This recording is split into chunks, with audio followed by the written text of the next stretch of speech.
Hi everyone, welcome back to She's Crafty Paperworks. If you're new here, my name is Jen, and today it's all about Spellbinders Large Die of the Month and Small Die of the Month. This is the first time I'm doing the Large Die of the Month on the channel, but I typically do the Small Die every month. And what I'm doing today is the January 26th Hummingbird's Delight and January 26th Sunny Stems. So let's go ahead and get started. Okay, the first two cards were inspired by this color palette. I did have to make some substitutes. I almost always have to, but I used the photo to help me pick those alternative colors. So with that, I used my Concord and Ninth colors, and I have Dragon Fruit, which is the replacement for this one, and then I have Sweet Pea, Pink Lemonade, and then and this is Sweet Pea again, Parsley for the greenery, and the yellow is Buttercup. For the base, I'm using Harbor, and then on top of that, light blue is Powder. The sentiment comes from Altenew. I just chose it because it was sitting on my desk and it fit inside that semicircle. But I did go with the shape card. I made it as intended, and this is just simply cutting it with having the die hang out on this part over here of the fold, just so it doesn't cut off the fold, and then I glued it to the back of the front once it was finished. It does stand up, no problems with that. I also did the card as intended for the large die of the month. I did another shaped card with this kind of posted shape with the cutout on the inside, so we have the window. I did have problems getting it to cut through 2 layers of Nina, so I decided with that I would just do the same thing and just make it a little bit smaller and fit that route.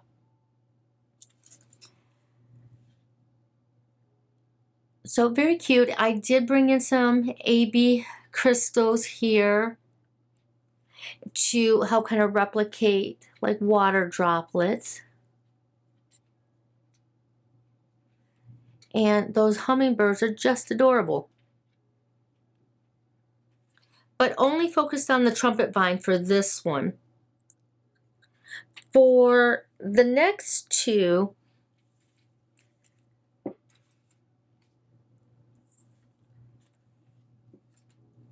I'm really focusing on the photo, and that's because I don't have these colors. This is a very dark purple. This is a garnet, and then pansy purple here. I don't have any of them. I do have some replacements with my purples, and I opted to go with eggplant, fig, and lilac. And again, if I look at the photo, I can see those colors.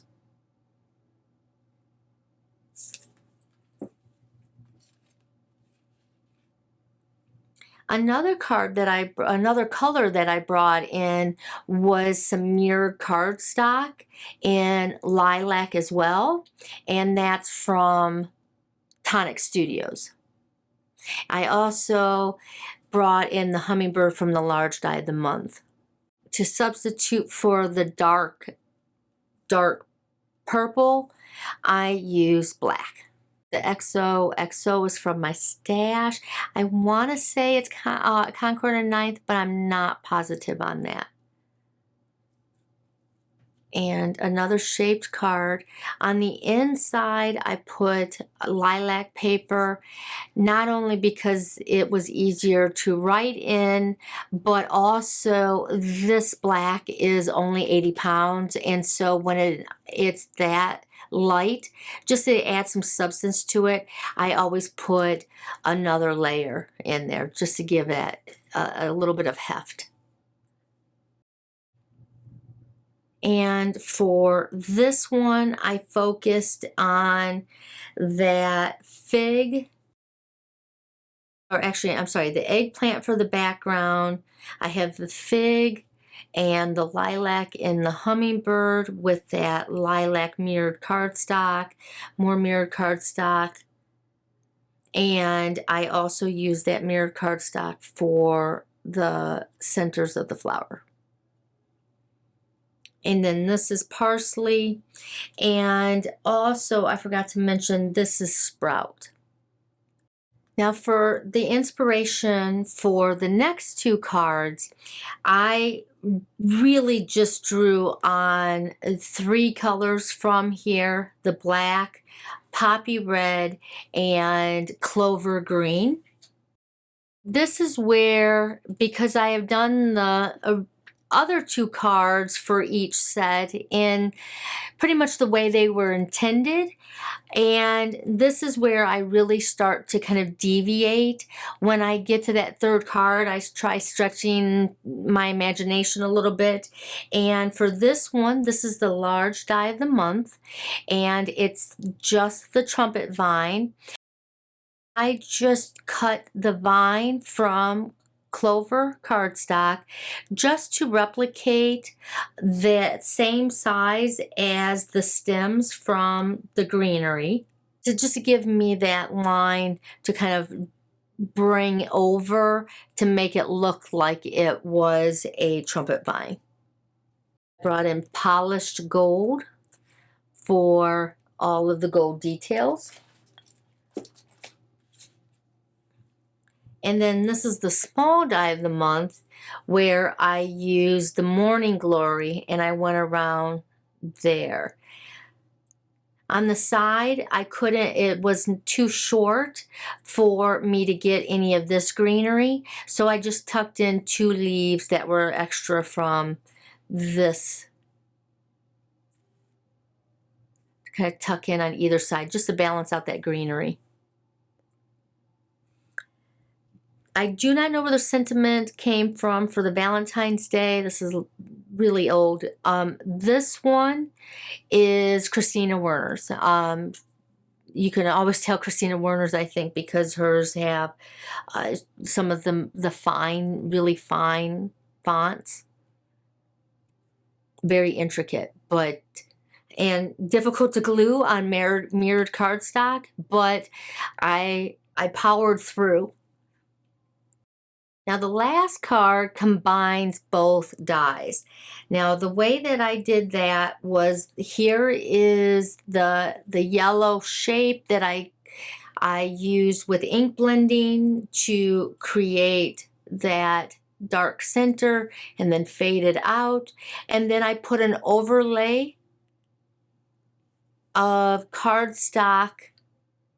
And to do that, to create the overlays, because I used an overlay on the purple card as well, this card also uses the overlay effect.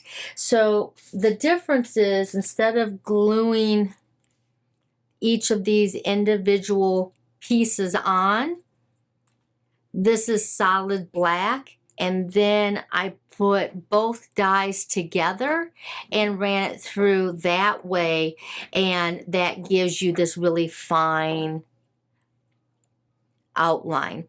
And then for the pieces that come out, I just put the piece back in on the center here, and then for here I left it off, and that's where I did most of my deep ink blending.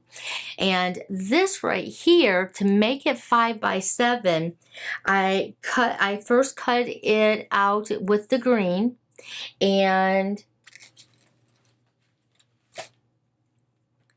then cut it right down the center, and I just cut right there at that leaf and then right there at that flower tip. And once I did that, glued those over, and then I needed one flower, and I chose this large flower right here because I could get that greenery to fit in to where the cuts were so that this stayed flat. It's currently -7 Fahrenheit, so I was thinking happy thoughts. All right, everyone, thank you so much for watching. I will see you next week with another card making video. And if you could give this video a like, I definitely appreciate it. It tells YouTube to send this out to other card makers. And wherever you are, I hope you're staying warm and cozy and safe. Take care. Bye-bye.